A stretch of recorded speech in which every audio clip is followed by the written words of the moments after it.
আসসালামু আলাইকুম everyone, welcome back to my channel. আশা করি সবাই অনেক অনেক ভালো আছেন। আমি আল্লাহর রহমতে ভালো আছি। শুরু করছি আজকে একটি স্পেশাল ব্লগ। এই ব্লগে অনেক কিছু থাকছে। আমরা একটা জায়গায় কয়েকদিনের জন্য ঘুরতে গিয়েছিলাম, সেগুলিও থাকছে এই ব্লগে। তো সকাল থেকে শুরু করছি। সকালে এখানে আপু নাস্তা দিয়েছে, খুদের ভাত রান্না করেছিল, সাথে ছিল খুবই মজার শুটকি মাছের ভর্তা আর ছিল মরিচের ভর্তা। আমি তো এগুলো দিয়েই খুব মজা করে খুদের ভাত খাচ্ছিলাম। ডিম ভেজে নিতে বলেছিল, কিন্তু সেটার আর কোনো দরকার পড়েনি। তারপরে ইকরা ঘুম থেকে ওঠেনি, ওকে রেখে আমি চলে গিয়েছিলাম আজকে একটু পার্লারে। দীর্ঘ অনেক দিন পর পার্লারে চলে আসলাম। এই পার্লারে আমি বিয়ের আগের থেকেই আসি, বিয়ের আগের থেকেই আসতাম। আর বিয়ের পর থেকে তেমন আসা হয় নাই। নিজের তো কোনো যত্নই এখন আর করতে পারি না। তো আমার চুলে রিবন্ডিং করা ছিল, বিয়ের পরপরই করেছিলাম, 3 বছর হয়ে গিয়েছে। তো এবার ভাবলাম একটু রিটাচ করা দরকার, এই জন্যই চলে আসছিলাম পার্লারে। তো পার্লারে এসে তো আমি মহাবিপদে পড়েছিলাম, অনেক বেশি সময় লেগেছিল। তো ইকরাকে তো বাসায় রেখে আসছিলাম, আম্মু ওকে ফিডার খাইয়ে রেখেছিল।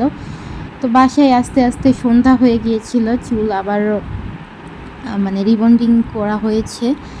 রিবন্ডিং করার কারণ হচ্ছে আমরা তার পরদিন হঠাৎ করেই প্ল্যান হয়েছে যে নওগাঁ যাব। নওগাঁয় তো সাথিয়াপুরা থাকে, ভাইয়া তো বিজিবিতে আছে, তো পোস্টিং হয়েছে নওগাঁ, নওগাঁ জেলার নজিপুরে। তো নজিপুরে যাব।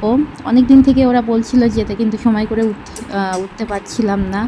তো এবার কোনো প্ল্যানই ছিল না যে ওখানে যাব, কোনো প্ল্যান ছাড়াই হঠাৎ করেই প্ল্যান হয়েছে। তো ইকরার বাবা আমাকে এখানে রেখে তো আবার ঢাকায় গিয়েছিল, ও সেদিন আসছে রাতে। তারপর দিনই আমরা নওগাঁ গিয়েছি। তো পার্লার থেকে আসার পর আম্মু এখানে আবার সন্ধ্যার নাস্তার জন্য পিঠা ভাজলো।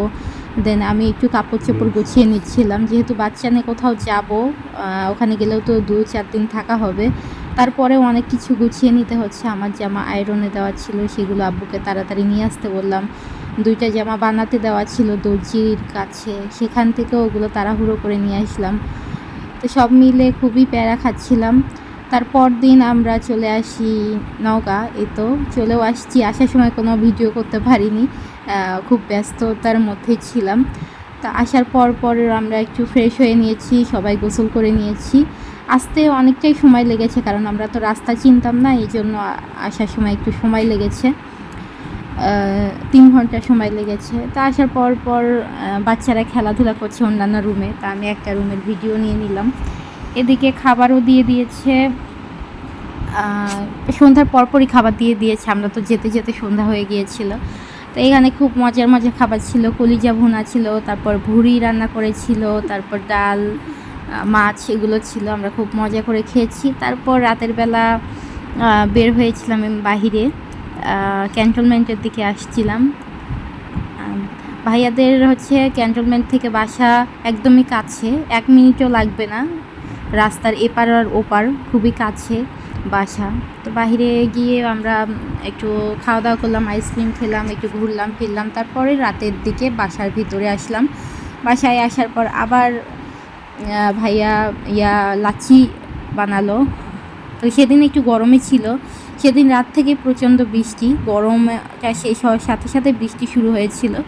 তারপরে আমরা যে কয়েকদিন ছিলাম ওই কয়েকদিনই বৃষ্টি ছিল, প্রতিদিনই বৃষ্টি হয়েছে খুব ভালোই।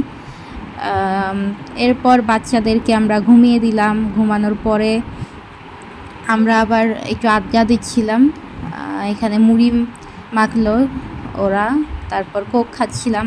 এগুলো খাওয়া দাওয়া করতে করতে রাত 2টা-3টা বেজে গিয়েছিল। তারপর আমরা ঘুমিয়েছিলাম। আমরা কাজিনরা সবাই একসাথে হলে এটাই হয়, গল্প করতে করতে অনেক রাত হয়ে যায়, তারপর আমাদের ঘুমানো হয়। দেন সকাল সকাল উঠে সাথে আপু সব রান্নাবান্না করে নিয়েছিল, আমরা খাওয়া দাওয়া করেছি। তারপর আবার এটা হচ্ছে ভাইয়াদের ক্যান্টিনে পাওয়া যায় এই মিষ্টিটা।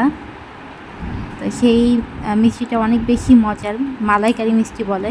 তো মিষ্টি কালকে রাতে নিয়ে আসছিল, আমরা সকালে এটা টেস্ট করলাম, অনেক মজা ছিল।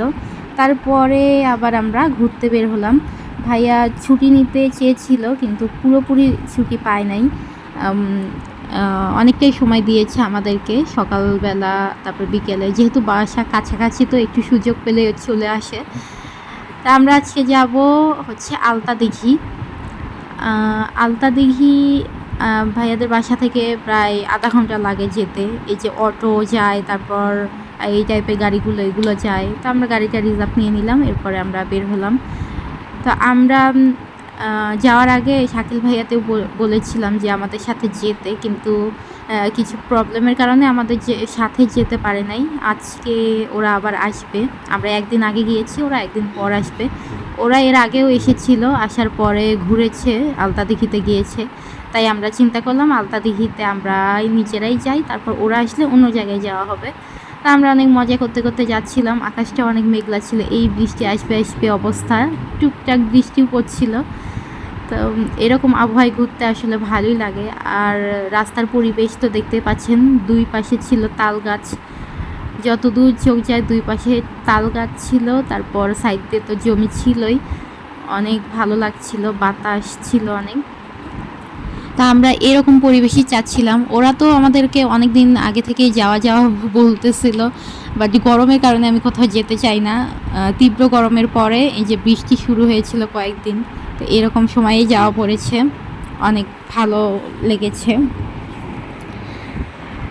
তারপরে আলতাদিঘি রাস্তা শুরু হলো। ওরা বলছিল যে জঙ্গলের মধ্যে দিয়ে যেতে হয়। আমি প্রথমে বিশ্বাস করিনি যে আসলেই কি জঙ্গলের মধ্যে দিয়ে যেতে হয় নাকি, এরকম জঙ্গলের মধ্যে রাস্তা আবার কোথায় আছে এদিকে। তারপরে দেখলাম যে আসলেই দুই পাশে শুধু জঙ্গলের আর জঙ্গল, মনে হচ্ছে ম্যানগ্রোভের ভিতর দিয়ে আমরা যাচ্ছি। তো তার মধ্যে দিয়ে যাচ্ছিলাম। তো এরকম জায়গায় আসলে আমি বলছিলাম যে এদিকে মানুষ চলাচল করে নাকি, বলে প্রচুর মানুষ চলাচল করে, এটা পরেও তো গ্রাম আছে, তো তারা তো চলাচল করেই। দুই পাশেই জঙ্গল ছিল আর হচ্ছে মাঝখান দিয়ে রাস্তা, খুবই ভালো লাগছিল। এরকম রাস্তায় আমি কখনো আগে আসি নাই। এই যে দেখছেন আস্তে আস্তে জঙ্গলটা ঘন হচ্ছিল, আর খুবই ভালো লাগছিল ভিতর দিয়ে যেতে। আমরা অনেক গল্প করছিলাম। আমার তো ভয় লাগছিল যে উপর থেকে আবার সাপটা পড়ে নাকি মাথার উপর, শুধু গাছ আর গাছ। তো এই আলতাদিঘির ইতিহাস জানতে চেয়েছিলাম, ওরাও ঠিকভাবে বলতে পারে না। তো সাথী আপু শুধু বললো যে একটা নাকি রানী ছিল, রানীকে কে যেন বলেছিল যে যত দূর হাঁটবে রানী তত দূর পর্যন্ত পুকুর খনন হবে। তো রানী হাঁটছিল আর বলেছিল যে রানী যতক্ষণ পর্যন্ত না পা থেকে রক্ত পড়ছে ততক্ষণ তাকে হাঁটতে হবে, এক সাধু বলেছিল। তো রানী যতদূর হেঁটেছে ততদূর পর্যন্ত দিঘি খনন হয়েছে। তো রানীর পা ফেটে তো আর রক্ত আসে না, তখন দাসীরা তার পায়ে আলতা ঢেলে দেয় আর রানীকে দেখায় যে রানীমা পা থেকে রক্ত বের হচ্ছে। এই কারণেই নাকি এই জায়গার নাম হয়েছে আলতাদিঘি। তো পুরো কাহিনী আমি জানি না, যেটুকু শুনেছি এটুকুই বললাম। তো যাওয়ার রাস্তাটাই ছিল অনেক সুন্দর, এরকম অনেক পথ যেতে হয়েছে। তারপরে আমরা পৌঁছে গেলাম এই যে সেই আলতাদিঘিতে। দিঘিতে এখন মোটামুটি পানি ছিল, বেশিরভাগ সময় শুকনাই থাকে। এখন যেহেতু বৃষ্টি হচ্ছে তাই এই পানি জমেছে। তো এই পুকুরে অনেক পদ্ম ফুল ছিল। এই পদ্ম ফুলগুলো ছোট ছোট বাচ্চারা তুলে বিক্রি করছিল, পার পিস 10 টাকা 20 টাকা করে। তো আমরা তো কয়েকটা নিয়ে ভিডিও করলাম। আর পুরো পুকুর ঘুরে আসা সম্ভব হয়নি বাচ্চাদের নিয়ে, কোলে করে নিয়ে হাঁটা যায় না। অল্প কিছুটা গিয়ে আবার আমরা ব্যাক করেছিলাম। তো এরই মধ্যে আবার বাসায় ভাইয়ারা চলে আসছে। তো ওরা আবার ফোন করছিল যে ওরা বাসায় চলে আসছে, তাই আমরা তাড়াহুড়ো করে একটু দেখে তারপর বাসায় আবার চলে যাই। এরই মধ্যে বৃষ্টি নেমে যায়। আমরা বাসার কাছাকাছি যাওয়া আর বৃষ্টি নেমে যাওয়া। তো এই জায়গাটায় এসে ভালোই লাগছিল, সবাই এখানে সময় কাটায়। আজকে ভিড় ছিল না, কারণ আজকে বৃষ্টি ছিল। বৃষ্টি না থাকলে অনেক বেশি ভিড় থাকে। তারপর আমরা আবার ব্যাক করছিলাম। এই যে হাতে পদ্ম ফুল দেখতে পাচ্ছেন, আমরা পদ্ম ফুল নিয়েছিলাম। তারপর সামোসা খাচ্ছিলাম আর যাচ্ছিলাম। এই হচ্ছে সাথী আপুর ভিডিও করার অবস্থা। তারপর বাসায় এসে দেখি ওরা বাইরে দাঁড়িয়ে আছে। আমরা তারপর ভিতরে আসলাম, এসে লাঞ্চ করলাম। কালাভুনা করেছিল আজকে, কালাভুনাটা খুবই মজার হয়েছিল। তারপর ভুড়ি ছিল, এই যে ভাবি আমরা একসাথে খাচ্ছিলাম। তো নেক্সট ব্লগে আরও একটা ঘোরাঘুরির ব্লগ শেয়ার করব ইনশাআল্লাহ। সে পর্যন্ত ভালোই থাকবেন। আল্লাহ হাফেজ।